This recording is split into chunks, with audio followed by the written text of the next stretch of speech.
Welcome back. So for the 10th vlog, I'm going to be talking about chapter 8, which is called Challenges Arising from the Audience. So in this chapter, I mainly learned just like some of the challenges that the audience can bring to the reader or like the author, because like, you're obviously not going to have like the most perfect audience that you want. So it just talks about how like the interaction between the audience, the reader, and the subject are really important, and then it doesn't always go the way you want it to.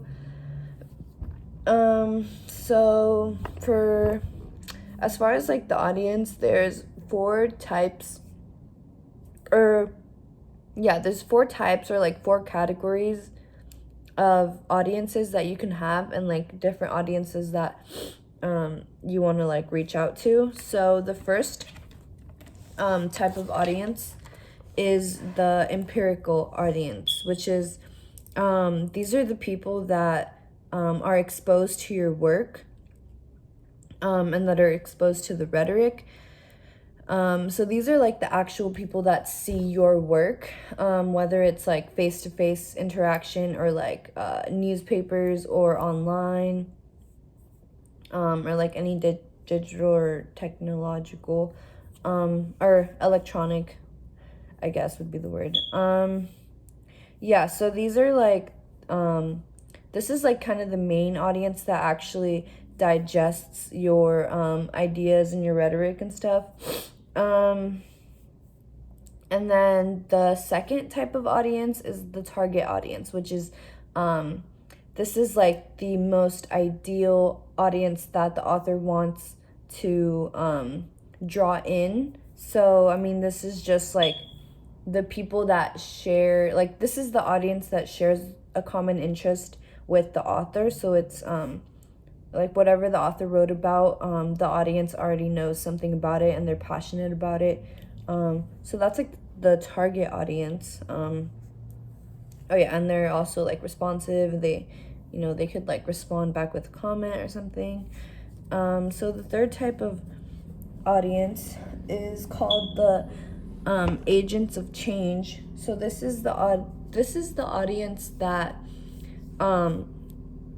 has the capacity to do something about what you're arguing about. So this is like types of this audience could be people who have like an influence, or like rich people.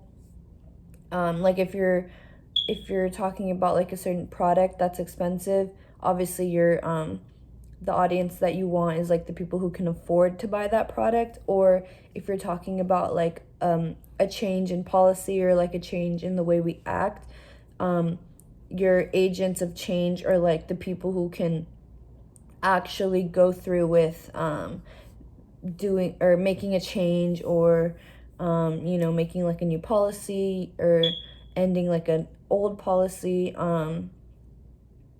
So these are just like the people that have power and influence and can actually do something about the way that, or about the thing that you're talking about.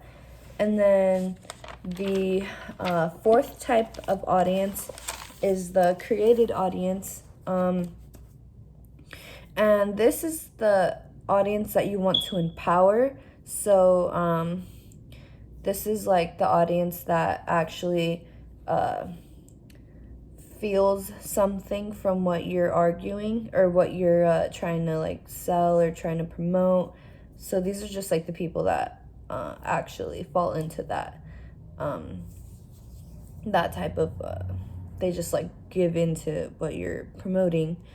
And then so these are just like the four types of audience, but there's also challenges. So the first challenge that is related to the audience is the lack of attention that the audience has. Like say you're giving a speech, the audience just they're not paying attention, they're not participating, like that's obviously a problem that needs to be like overcome. And then the second problem is misinterpretation, which is obviously like you're explaining something and the audience perceives it as like a wrong way. And yeah, so that's mostly what I learned from chapter 8.